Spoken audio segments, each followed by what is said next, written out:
अब हम बात करते हैं नए प्रश्न नए विचार के अगले टॉपिक की, और उसका नाम है संघ और विहार।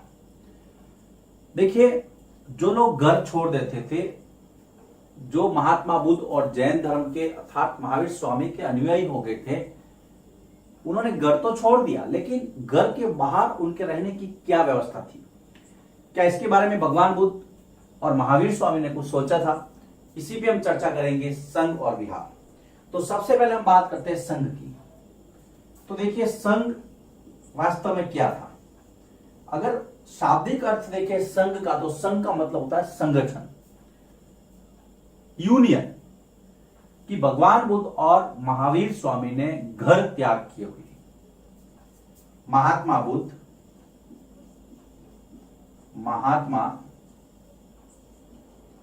बुद्ध तथा महावीर स्वामी ने जिन लोगों ने घर त्याग किया था,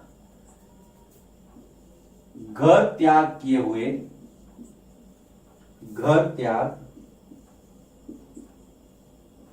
हुए लोगों के लिए क्या बनाया? संघ नामक संगठन बनाया। संघ नामक संगठन बनाया। अब प्रश्न आता है कई बार, संघ क्या था? तो आपको सीधा सीधा लिखना है कि महात्मा बुद्ध और महावीर स्वामी ने जो लोग घर छोड़ चुके थे, उनके लिए जो संगठन बनाया उसको संघ कहा गया। बुद्ध और महावीर स्वामी। हम पढ़ रहे हैं संघ और विहार। तो पहले संघ की परिभाषा हो गई। अब संघ में रहने की क्या व्यवस्था थी? तो संघ में स्त्रियों और पुरुषों के रहने के लिए अलग अलग व्यवस्था थे। तो हम इसको नोट करेंगे। बहुत अच्छी बात है ये कि संघ में पुरुषों और स्त्रियों के लिए रहने हेतु अलग अलग व्यवस्थाएं थी। देखिए, उस समय भी कितनी अच्छी व्यवस्था थी, अलग अलग व्यवस्था थी। मतलब लेडीज और जेंट्स के लिए सेपरेट सिस्टम व्यवस्था थी। जब संघ के बारे में आपसे पूछे कि संघ क्या था, उसके बारे में बताइए, पहले आपको परिभाषा देनी है, फिर उसकी व्यवस्था पे चर्चा करनी है। अब संघ में प्रवेश लेने के लिए क्या करना होता था? बहुत अच्छा प्रश्न बनता है। तो देखिए, संघ में प्रवेश लेने के लिए क्या नियम थे? तो आप लिखेंगे, संघ में प्रवेश के लिए क्या करना होता था? ऐसे ही संघ में प्रवेश नहीं मिलता था। संघ में प्रवेश के लिए पहले तो घर वालों से परमिशन लेनी पड़ती थी। वो अलग अलग लोगों के लिए अलग होती थी। जैसे कि दासों को अपने स्वामी से, जो दास होते थे किसी के, वो अपने स्वामी से परमिशन लेते थे। तो दासों को स्वामी से, देन उसके बाद में दूसरी बात हम करते हैं, राजा के यहां जो काम करता था उसको राजा से परमिशन लेनी पड़ती थी। तो राजा के यहां काम करने वाले को, राजा के यहां काम करने वाले या करने वालों को राजा से आज्ञा लेनी पड़ती थी। राजा से आज्ञा लेनी पड़ती थी। ये देखिए, संघ में प्रवेश के नियम थे। संघ था क्या? जो लोग महात्मा बुद्ध और महावीर स्वामी के अनुयायी बन गए थे, वो कहां रहते थे? कि संघ में रहते थे। आज भी हम देखते हैं कि हमारे वो भाई साहब तो संघ में चले गए थे। आप गांव में पूछना, एक दो किस्से ऐसे हर गांव में मिल जाएंगे आपको। तो राजा क्या जो काम करता था उसको राजा से अनुमति लानी पड़ती थी। उसके बाद में जो कर्जदार थे किसी के, उसको अपने देनदारों से अनुमति लानी पड़ती थी। तो यहां पर तीसरा, जो कर्जदार थे किसी से, तो कर्जदारों को अपने देनदारों से, जिनको कुछ देना होता था, उससे परमिशन लेनी पड़ती थी कि भाई मैं संघ में जा रहा हूं, या मैं जो है ग्रस्त जीवन छोड़ रहा हूं, संन्यास ले रहा हूं, तो आपको कोई आपत्ति तो नहीं है। जो देनदार थे, जो कर्जदार है ना। उसके बाद में संघ में जो स्त्री पुरुष थे वो ध्यान में अपना ज्यादा समय बिताते थे, समाधि के अंदर लीन रहते थे। आपने देखा होगा कई बार साधुओं को। संघ के स्त्री पुरुष या जो संघ में जो स्त्री पुरुष रहते थे, संघ के स्त्री पुरुष ज्यादातर समय ध्यान में बिताते थे, समाधि में, ध्यान में बिताते, और खाने का क्या करते, जो समीप का जो नगर होता था, गांव होता था, नगर में जाकर भिक्षा मांग अपने गुजारे के लिए, इसीलिए उनको भिक्षुक कहा गया। नगर में जाकर क्या करते थे, भिक्षा मांगते थे, इसलिए इनको एक शब्द दिया गया था भिक्षुक, जिसको बाद में भिक्षु हो गया और भिक्षुणी हो गया, आगे आएगा।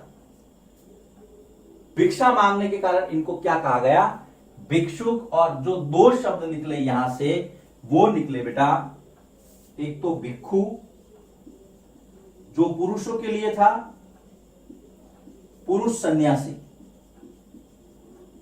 और जो स्त्री सन्यासी थी उसको कहा गया भिक्षुणी। भिक्षु और भिक्षुणी, जो स्त्री सन्यासी थी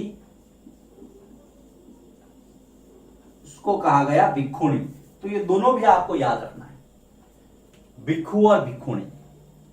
अब ये भिक्षु भिक्षुणी करते क्या थे वो हम अगली जो बोर्ड वर्क है उसमें देखते, लेकिन उसके पहले हम एक क्विक रिवीजन ले लेते हैं। संघ क्या था वो मैंने आपको बताया था कि महात्मा बुद्ध और महावीर स्वामी ने जो लोग घर छोड़े उनके लिए संघ नामक एक संगठन बनाया। उसमें संघ में रहने के लिए जो नियम थे वो पुरुष और स्त्रियां अलग अलग रहते थे, उनकी व्यवस्था अलग अलग थी। जो प्रवेश का जो नियम था, प्रश्न आता है कई बार कि संघ में प्रवेश के क्या नियम थे, तो दासों को अपने स्वामी से परमिशन लेनी पड़ती थी, राजा की जो काम करता था वो राजा से आज्ञा लेके आता था, कर्जदारों को अपने देनदारों से आज्ञा लेनी पड़ती थी। हाँ, ये सारा सिस्टम था, ऐसे ही कोई इच्छा से कि मैं दौड़ के आ गया ऐसा नहीं है। बच्चों को अपने माता पिता से, ये हम एक यहां भूल गए, दूसरा तीसरा मैं यहां पर चौथा लिखता हूं, बच्चों को अपने माता पिता से। बच्चों को, बच्चे किससे आज्ञा लेते थे, माता पिता से, ये बात ध्यान रखें। तीसरे के बाद ये चौथा लिख देना, बिना माता पिता की आज्ञा के आप संघ में नहीं जा सकते। उसके बाद में स्त्री और पुरुष ज्यादातर अपना समय कहां बिताते थे, ध्यान में बिताते थे और नगर में जाके भिक्षा मांगते थे, इसलिए इनको कहा गया भिक्षुक, जो हो गया भिक्षु और भिक्षुणी। भिक्षु पुरुष थे और भिक्षुणियां स्त्री थी। हम पढ़ रहे हैं संघ और विहार, और चैप्टर का नाम है नए प्रश्न नए विचार। लिखिए इसको, फिर मैं इसको आगे बढ़ाता हूं। आइए अब चर्चा करते हैं कि भिक्षु और भिक्षुणी करते क्या थे।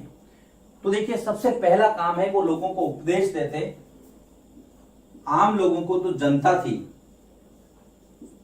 आम लोगों को अर्थात जनता को उपदेश तथा शिक्षा देते, नैतिक शिक्षा देते कि आपको जीवन में कैसे अपने आचार व्यवहार शुद्ध रखने हैं। उपदेश तथा शिक्षा देते, एक दूसरे की सहायता करते, एक दूसरे की सहायता करते। ये बहुत जरूरी था क्योंकि घर छोड़ चुके होते हैं, तो एक दूसरे की हेल्प करनी। और चूंकि लोग इनको दृष्टांत मानते हैं, लोग इनको देखते हैं कि भाई साधु महाराज क्या कर रहे हैं, साध्वी जी क्या कर रहे हैं, तो उसके हिसाब से इनको अपना आचरण बहुत शुद्ध रखना पड़ता था। आपसी विवाद निपटाने के लिए ये बैठ के भी करते थे। लोगों के कोई आपसी विवाद हो जाते खुद के, तो उनके लिए बैठ के करते, मीटिंग करते। आपसी विवाद निपटाने के लिए, आपसी विवाद निपटाने के लिए बैठ के करते। तो प्रश्न आ जाता है, भिक्षु और भिक्षुणी क्या काम करते थे या उनका क्या योगदान था, उनका रोल क्या था, तो आपको लिखना है। अब देखिए, संघ में प्रवेश लेने वालों में कौन कौन थे। तो संघ में प्रवेश लेने वाले कौन कौन लोग होते थे। संघ में प्रवेश लेने वाले ब्राह्मण हो सकते थे, तो ब्राह्मण, देन क्षत्रिय, ब्राह्मण हो सकते थे, क्षत्रिय हो सकते थे, जाति विशेष होते थे जिसमें नाई का नाम आता है, गणिकाएं हो सकती थी जो कि दासियां होती थी, लोगों का मनोरंजन करती थी, वो भी संघ में प्रवेश ले सकते थे। देखिए कितनी सरलता थी, कितना लचीलापन था नियमों में। दास हो सकते थे, लेकिन दास को अपने स्वामी से परमिशन लेनी होती थी, ध्यान रखना। तो संघ में प्रवेश लेने वालों में इनका नाम आता है। संघ के जो नियम है, इंपॉर्टेंट बात बता रहा हूं मैं आपको,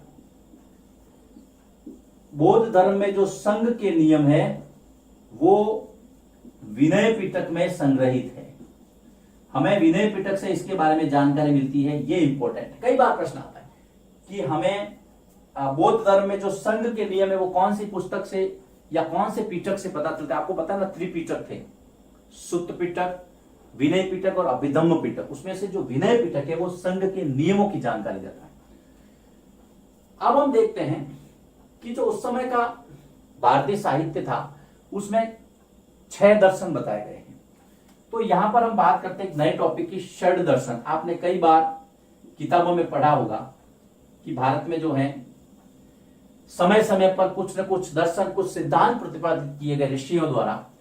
तो 6 दर्शन मुख्य रूप से यहां पर प्रतिपादित किए गए, उनके नाम और उनके प्रवर्तक, दर्शन और प्रवर्तक, ये आपको सूची बनानी है। तो देखिए पहला जो दर्शन है, पहले दर्शन और फिर प्रवर्तक। तो पहला है जो वैशेषिक दर्शन, ध्यान रखना, वैशेषिक दर्शन और प्रवर्तक थे कणाद ऋषि, याद रखना। दूसरा नाम आता है सांख्य दर्शन। सांख्य दर्शन कपिल मुनि, कपिल मुनि भी लिख सकते हैं, कपिल मुनि। न्याय दर्शन, न्याय गौतम। वैशेषिक, सांख्य, न्याय। फिर बहुत चर्चित है योग, आप सभी जानते हैं। योग दर्शन किसने दिया? पतंजलि ने। सब जानते हैं, बाबा रामदेव। योग पतंजलि के नाम से प्रोडक्ट चलाते हैं सारे। पूर्व मीमांसा, यह भी एक दर्शन है जो जैमिनी ने दिया। पूर्व मीमांसा, जैमिनी। ये प्रवर्तक हैं उत्तर वाले, ये वाले इस तरफ वाले। पूर्व मीमांसा जैमिनी, उत्तर मीमांसा व्यास। कहीं कहीं बादरायण भी आता है, लेकिन आपको व्यास लिखना है। आपके सिलेबस में व्यास दिया है, उत्तर मीमांसा व्यास। तो ये 6 दर्शन है, बहुत इंपॉर्टेंट है, परीक्षा में तो पूछे ही जाते हैं। बल्कि हमारा ये भी है कि हम भारत में रहते हैं तो हमें 6 दर्शन के बारे में पता होना चाहिए। 6 दर्शन है, वैशेषिक, सांख्य, न्याय, योग, पूर्व मीमांसा, उत्तर मीमांसा। ये इनके प्रवर्तक है। सूची बना करके आप याद कर लेना, बहुत काम आएगी। अब वापस इसकी क्विक रिवीजन लेते हैं। हम पढ़ रहे संघ और विहार, उसमें पढ़ रहे कि भिक्षु और जो भिक्षुणी होते थे वो क्या करते थे? तो आम लोगों को शिक्षा या उपदेश देते थे, एक दूसरे की हेल्प करते थे, आपसी विवाद होता तो उसका निपटारा करते थे। लेकिन सबसे इंपॉर्टेंट बात, संघ के जो नियम है वो किसमें? विनय पिटक में लिखे गए, ये ध्यान रखना। बौद्ध धर्म में संघ के नियमों की जानकारी आपको कहां से मिलती है? विनय पिटक से मिलती है। संघ में प्रवेश लेने वाले कौन कौन लोग थे? ब्राह्मण थे, क्षत्रिय थे, नाई जाति विशेष, गणिकाय और दास। फिर ये 6 दर्शन बहुत महत्वपूर्ण है बेटा, लिस्ट बना करके याद कर लेना। परीक्षा में कई बार आता है, सुमेलित करो में आ जाता है, मैच दिखा दूं। तो यहां पर ये जो है संघ और विहार वाला जो टॉपिक है वो यहां समाप्त होता है। सॉरी, संघ वाला टॉपिक। अब हम अगले वीडियो में बात करेंगे विहार क्या थे, और विहार के साथ में हम पढ़ेंगे कुछ एक्स्ट्रा फैक्ट्स। इसके साथ ही फिर ये चैप्टर समाप्त हो जाएगा। लिखिए इसको, फिर मैं अगले वीडियो में आपको ले चलता हूं।